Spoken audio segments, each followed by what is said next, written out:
Today, we are diving deep into a story from the 1820s in Martinique, a place whose entire society was built on the brutal, rigid system of slavery. And at the heart of it all are two people who should never have even spoken.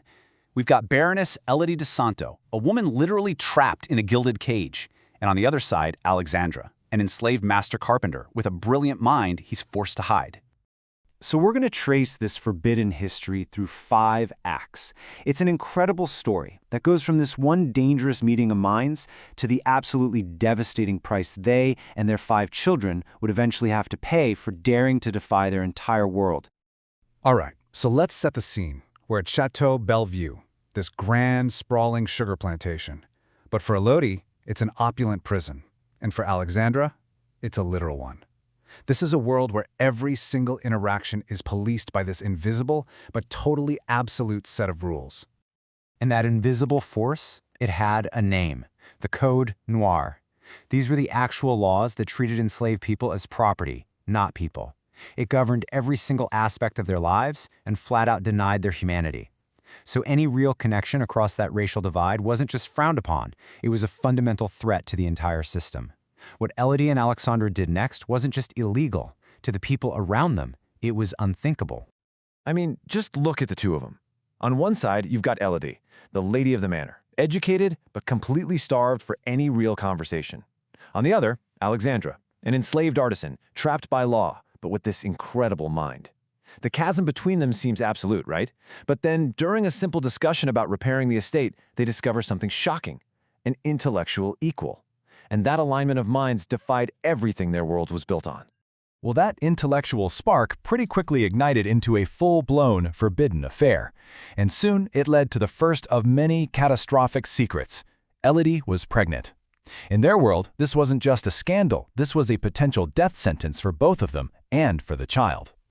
And you know, their lives had to escalate with terrifying speed.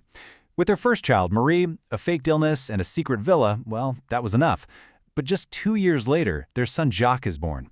And now, the old deceptions just won't work anymore. They needed a new plan, something much, much more dangerous. Think about the sheer logistics of this first lie. To hide Marie, they built this intricate web of deception. They paid off a doctor, they got a financially compromised priest on board, and they created this whole narrative about a nervous illness. Marie's fair skin gave them a very dangerous advantage. She could pass as a free orphan, her real identity just wiped away. But with their second child, Jacques, that strategy was completely impossible. His visible African heritage was undeniable.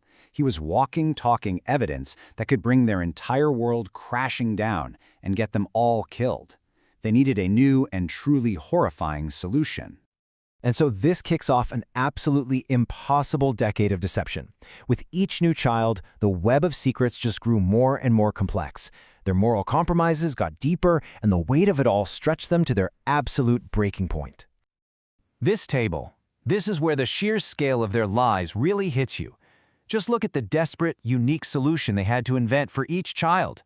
For Jacques, whose skin tone gave him away, the only option was to hide him in plain sight, as an enslaved orphan living in the very same slave quarters as his own father.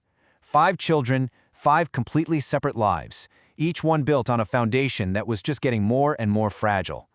And then, in 1834, that fragile system finally buckles. Élodie gives birth to their 5th child, Isabelle, and her features were an undeniable declaration of the affair. And the timing, wow! The timing was an absolute disaster. Her husband, Baron Antoine, had just sent word that he was on his way home from France. So the Baron's return brings everything to a head. But here's the twist. This wasn't a discovery born of some jealous rage or a whispered rumor. No, the entire conspiracy was unraveled by a cold, methodical, financial investigation. The betrayal wasn't found in the bedroom, it was found in the numbers. See, Antoine was a master financer, so he approached this like an audit. He followed the money, 14 years of massive, unexplained payments. He put the financial screws to their collaborators until they broke, and he systematically uncovered the truth about every single hidden child. Then, he confronted Élodie with the full, devastating scale of what she had done. And this quote from the Baron, this says everything you need to know about his mindset. For him, this wasn't about a broken heart. It was a genealogical and economic catastrophe. An enslaved man had fathered children with his wife, which created a paradox that threatened the very foundation of his bloodline and the entire colonial system that made him rich. So his punishment wasn't swift and hot with anger. No, it was cold and calculated. Élodie was exiled to a penal colony. Alexandre was sold to a merchant heading to Haiti, a kind of freedom that guaranteed they would be permanently separated. The children? They were to remain scattered, legally free, but totally orphaned.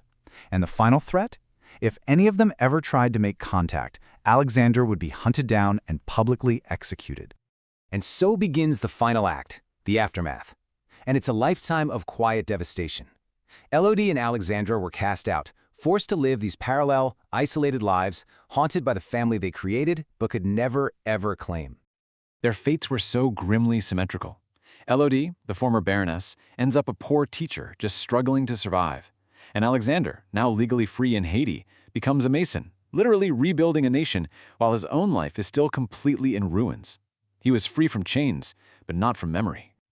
For 10 long years, there was only silence. Then, in 1844, they risked everything for one last secret meeting on the neutral island of Guadeloupe. But this wasn't a reunion of lovers. It was a grim, heartbreaking accounting of what had happened to their children's fractured lives. And the fates of those 5 children really lay bare the tragic outcome here. Yes, they were alive and they were legally free, but they were scattered and you could say spiritually orphaned. Each one found a different way to cope with having an identity that was built on a foundation of secrets. And this was their final, agonizing justification for it all. At that secret meeting, Alexandre framed their impossible decision not as a choice between being happy or sad, but as a tragic compromise. It was a choice between the possibility of freedom for their kids and the certainty of slavery. We chose, he said, the lesser damnation. And that really leaves us with the central, impossible question of this whole story. It's a moral calculus with no easy answer. Was the possibility of freedom for 5 children worth the certainty of destroying their family? What is the true, devastating price of defiance? Well, that's something I'll leave for you to think about.